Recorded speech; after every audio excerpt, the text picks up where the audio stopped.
Welcome back to another episode of Out of Home Insider. After a lot of deliberation and retooling and ambitious plans, I've settled on a twice a week posting schedule. I hope that you enjoy it. You're going to get this once a week kind of weekly war game, best practices, kind of my just thoughts on marketing, something that interests me for the week, and hopefully it's useful in your daily battle plan. Today's is all about Gen Z and TikTok, and then you're also going to, of course, get that great guest spotlight once a week. So 2 times a week. I know things have been quiet for a little bit, but going forward, look for that 2 times a week content drop. So make sure to subscribe and share this with somebody who can benefit. Without further ado, let's go. Gen Z and the TikTok takeover. Did you know that 63% of Gen Z are using ad blockers? If that weren't bad enough, 99% say they are ready to skip a video ad as soon as it starts playing. It's a simple truth, but it bears repeating. We are in the attention arbitrage business. Whether that's as brand marketers or media publishers, our objective is to buy attention and sell something worth more than what we paid to sell it. A recent study by global consumer research firm BulbShare reveals that 3 out of 4 Gen Zers report feeling bombarded with online advertisements throughout their daily lives, with 74% finding themselves irritated by this incursion over time. Irritated. They're literally evoking a negative emotional reaction, and they aren't just considering it a mild disruption either, with 1 in 4 finding advertising to be extremely intrusive, while 50% believe it is only somewhat disruptive. The worst offender on this list are pop-up ads, according to almost 80% participants, followed by, get this, social media ads. Turns out that people are annoyed with sifting through paid ads and sponsored posts just to see what your friends are doing. It's something that I know I can relate to, and I'm sure you can too. The third least annoying ad format in this study was actually found to be TV. So, congrats, TV. Probably feels pretty good to be third place on this list.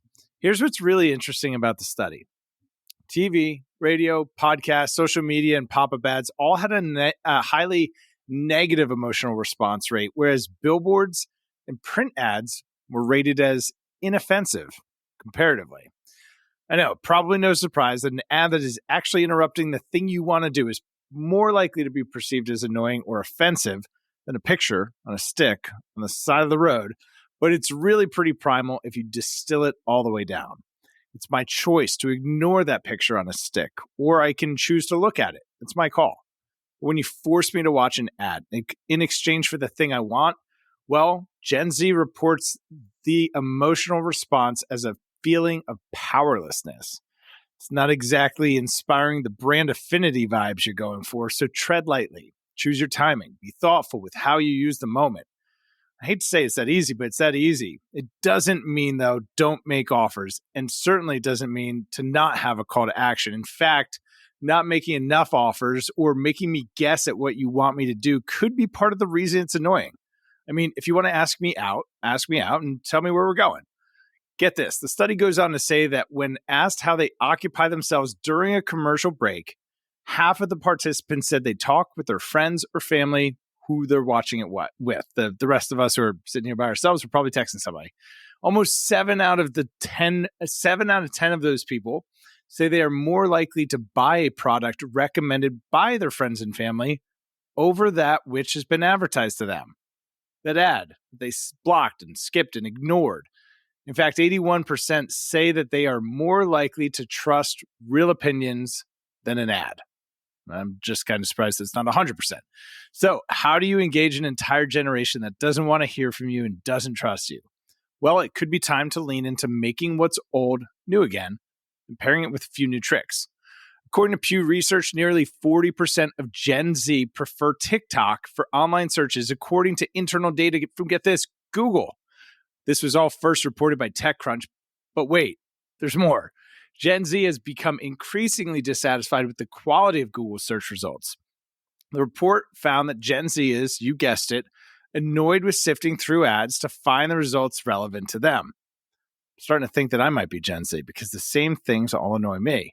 TikTok, on the other hand, gives you a number of different ways to quickly discover content. So for all of us in the offline media community and specifically out of home who've hung our hat for years on, hey, offline drives Google search, well, it might be driving a different kind of search these days, and it's probably ending up on TikTok, a lot of it ending up on TikTok. Specifically, Gen Z is turning to TikTok for searches on lighter topics like recipes, fashion tips, and bar recommendations.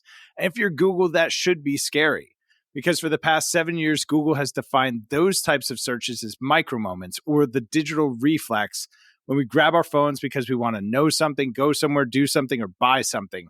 And it's these key inflection points that are the moments of influence that brands are all fighting to win. That's the stuff that drives all that paid ad revenue for Google. They aren't out altogether on Google, though. When it comes to heavier stuff like politics and world events, Google is still king. But that's like TV being third place on the least annoying list, if you ask me. It's not the bottom funnel, purchase-rich intent keywords that brands are used to building entire ad strategies around. So here's the recap. Gen Z doesn't want to see your ads online. When they do see your ads, they ignore them. And in the moment right before they ignore them, they're deciding that they don't trust you. But they do value advocacy and they enjoy being entertained. That's good news because none of that is new.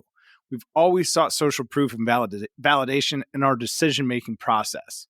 Whether that's where to eat or which outfit to wear, validation is almost inherent to decision-making. It's how we hedge risk in the most practical way. The new challenge is in how to effectively reach Gen Z. And for brands that were born and scaled online, reaching this audience is its own unique challenge. And adding offline media can be a great way to cut through the noise and mainline the zeitgeist. But here's the really cool thing about adding offline media to your already successful online strategy. It consistently unlocks new growth across your entire marketing mix because it turns out we all find those same things to be annoying, which means that the opportunity to make what's old new again is within reach. The marketers who figure out offline marketing now will be the brand builders of the next decade because history is repeating itself. So here's to the alchemist. Remember, share of voice equals share of mind equals share of market. So when you have something to say, make it count. Until next time, make sure to like and subscribe to this podcast wherever you're listening from and share it with a colleague or client. Start a conversation today.